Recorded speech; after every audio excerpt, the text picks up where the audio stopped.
Class 9 mathematics Balaji publications chapter 5 अभ्यास प्रश्न 5.1 अति लघुत्तरी प्रश्न very short answer type question. Question 1, निम्न में से कौन बहुपद नहीं है? तो यहाँ पे पहले हम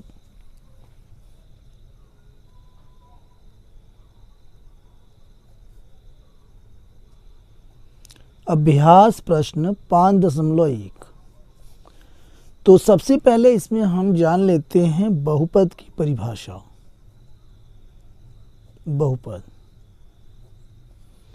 बहुपद की परिभाषा में जब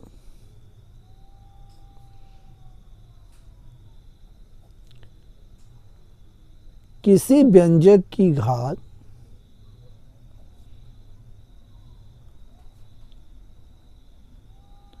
पूर्ण संख्या हो तब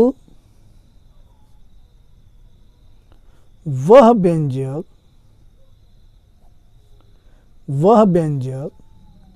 बहुपद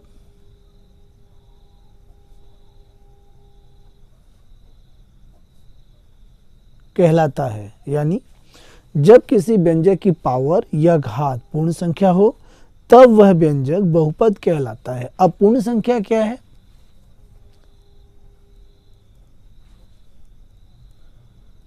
पूर्ण संख्या यानी कि होल नंबर, ये होता है 0, 1, 2, 3, 4, 5 ... यानी कि जो पॉजिटिव वाली संख्याएं होती हैं 0, 1, 2, 3, 4, 5 वे सभी पूर्ण संख्याओं में आती हैं। ये है बहुपद के लिए नियम। तो यहाँ पे सबसे पहले क्वेश्चन 1 में हमें दिया है निम्न में से कौन बहुपद नहीं है। कौन बहुपद नहीं है ये हमें बताना है। तो यहाँ पे जो इसका पार्ट सी है √x + 5x, इसे देख लेते हैं क्वेश्चन 1 में। और ये पार्ट सी √x प्लस का 5x, तो यहाँ जो x की जो पावर है इसे हम ये अंडर रूट है इसे लिख सकते हैं x की पावर 1/2 और प्लस का 5x। तो यहाँ पे ये जो पावर है यानी कि ये जो घात है ये आ गई 1/2 जो कि पूर्ण संख्या नहीं है। पूर्ण संख्याओं में 1/2 नहीं आता है, इसलिए जो ये ऑप्शन सी है √x + 5x यह बहुपद नहीं है। तो यहाँ हम लिख सकते हैं ऑप्शन सी बहुपद नहीं है, बहुपद नहीं है। और ये हो गया इसका आंसर। इसी प्रकार अब आता है इसका क्वेश्चन 2, इसमें है निम्न में से कौन बहुपद नहीं है। तो यहाँ पे इसका पार्ट सी हम देखते हैं क्वेश्चन 2 का। क्वेश्चन 2 और पार्ट सी, इसमें हमें दिया है x² + 5x + 3 और अपॉन में दिया है 3x + 5। तो यहाँ इसे हम लिख सकते हैं = x² + 5x + 3। और ये जो है इसे हम क्या कर सकते हैं मल्टीप्लाई के रूप में, और इस सब की पावर हो जाएगी 3x + 5 पावर हो जाएगी -1। तो यहाँ पे चूँकि ये 3x भी है और यहाँ पे 5 भी यानी यह चर भी है, तो यहाँ इसकी पावर -1 हो गई है जो कि पूर्ण संख्या जो फार्मूला है उसके अकॉर्डिंग नहीं है। जो -1 है यह इंटीजर यानी कि पूर्णांक है, पूर्ण संख्या नहीं है। तो इसलिए हम कह सकते हैं कि ऑप्शन सी जो है यानी ये जो है बहुपद नहीं है, बहुपद नहीं है। और ये हो गया इसका आंसर ऑप्शन सी। इसी प्रकार है अब यहाँ पे हमारा आता है, आगे हम बढ़ते हैं और ये हमारा आता है क्वेश्चन नंबर 3, निम्न में से कौन एक पदी बहुपद है, यानी कि जिसमें केवल एक ही पद हो। तो यहाँ ऑप्शन ए में x² + 5x 2 पद हैं और बी जो है ऑप्शन इसमें 5x यानी ये एक ही पद है, और x + 5 यहाँ पे 2 पद है। ऑप्शन डी इनमें से कोई नहीं। तो यहाँ पे जो ऑप्शन बी है 5x, यही जो है एक पदी बहुपद है। तो हम लिख सकते हैं क्वेश्चन 3 में ऑप्शन बी यानी कि 5x, यह जो है एक पदी बहुपद है। यहाँ लिख सकते हैं एक पदी बहुपद है, ये हो गया इसका आंसर। अब यहाँ पे आता है अगला प्रश्न, क्वेश्चन 4, निम्न में से कौन एक पदी बहुपद है। तो यहाँ भी हमें बताना है एक पदी बहुपद। तो यहाँ ऑप्शन ए में 1 2 3 पद है, ऑप्शन बी में 1 2 पद है और ऑप्शन सी में एक ही पद है। 4x की पावर यहाँ पे 5 दिया है। तो यहाँ पे हम लिख सकते हैं क्वेश्चन 4 में ऑप्शन सी 4x की पावर 5, यह जो है एक पदी बहुपद है, एक पदी बहुपद है। हमें एक पदी बहुपद कैसे पता चलता है, हमें प्लस माइनस से पता चलता है। ये जो है अलग करते हैं पदों को, एक पद, दो पद, तीन पद, यहाँ एक पद, दो पद, ये एक ही पद है।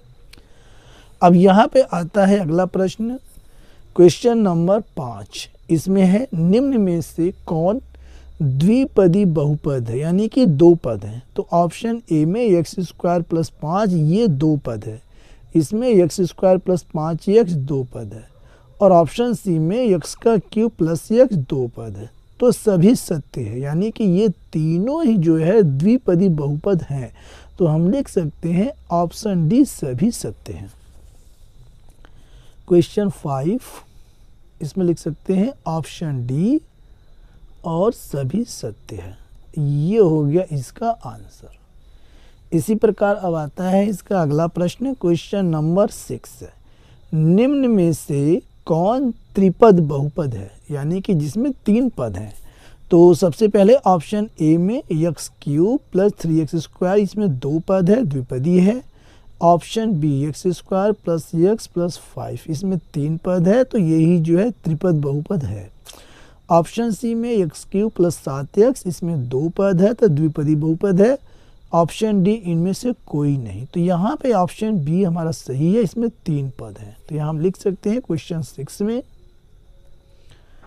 और इसमें ऑप्शन बी x² यानी x² + x + 5, यह जो है त्रिपद बहुपद है। तो यहाँ हम लिख सकते हैं त्रिपद बहुपद है, यानी कि ऑप्शन बी इसका सही है। इसी प्रकार अब आता है अगला प्रश्न, और प्रश्न नंबर 7 इसमें है। और 7 में क्या दिया है इसमें देख लेते हैं कि बहुपद 2x³ + 6x² - x³ + 6x का आरोही क्रम क्या है। तो यहाँ पे हमें आरोही क्रम बताना है, यानी कि बढ़ते हुए क्रम में। तो जो घात होगी वह बढ़ते हुए क्रम में होनी चाहिए। तो सबसे पहले लिख लेते हैं क्वेश्चन नंबर 7, इसमें क्या है, सबसे पहले ये जो 6 है इसे हम लिखेंगे, क्योंकि यहाँ 6 जो है इसकी जो पावर है वह 0 है। तो 6 को हम कैसे लिखते हैं ये समझ लीजिए। 6 को हम लिख सकते हैं 6 × x³ 0। तो 6 गुना और x³ 0 का मतलब 1 होता है। तो यहाँ हो जाएगा 1, यानी आ गया 6 × 6। तो यहाँ पता लग गया कि 6 जो है इसमें x³ 0 है। तो सबसे पहले हमें क्या लिखना होगा, इसमें से 6। इसके बाद हमें लिखना है प्लस का 6x, यहाँ x³ 1 है। इसके बाद प्लस x² x³ 2 है। इसके बाद हम ये लिखेंगे प्लस का 2x³ 3 + 2x³ 3। इसके बाद अंत में है -x³ 5। तो ये हो गया आरोही क्रम। ये हमारा क्या है, आरोही क्रम, यानी कि बढ़ता हुआ क्रम है। ऑप्शन चेक करते हैं। तो ऑप्शन जो ए है 6 + 6x + x² + 2x³ 3 - x³। तो ऑप्शन ए जो है इसका, यही इसका सही उत्तर है। इसी प्रकार अब आता है इसका क्वेश्चन नंबर 8। क्वेश्चन नंबर 8, इसमें हमें दिया हुआ है बहुपद x की power 3 minus x plus x square minus 2√2 का अवरोही क्रम क्या है, यानी कि घटता हुआ क्रम क्या है। हमें बताना है घटता हुआ क्रम। तो यहाँ पे लिख लेते हैं क्वेश्चन नंबर 8 और यहाँ हमें बताना है इसका अवरोही क्रम। अवरोही क्रम ये हमें बनाना है। तो इसको हम बना लेते हैं। सबसे पहले सबसे बड़ी पावर, तो इसमें पावर है x की पावर 3, इसके बाद है प्लस का एक्स स्क्वायर, इसके बाद है माइनस का x, माइनस के इसमें आ गया जो है x, इसके बाद यहाँ पे हमारे पास है माइनस का x आ गया और अंत में है -2√2, -2√2, यानी इसमें x की पावर 0 है। ये मैंने पहले आपको यहाँ क्वेश्चन नंबर 7 में बता दिया है, ठीक है। तो यहाँ पे x की power 3 plus x square minus x minus 2√2, यही इसका अवरोही क्रम है। ऑप्शन चेक करते हैं।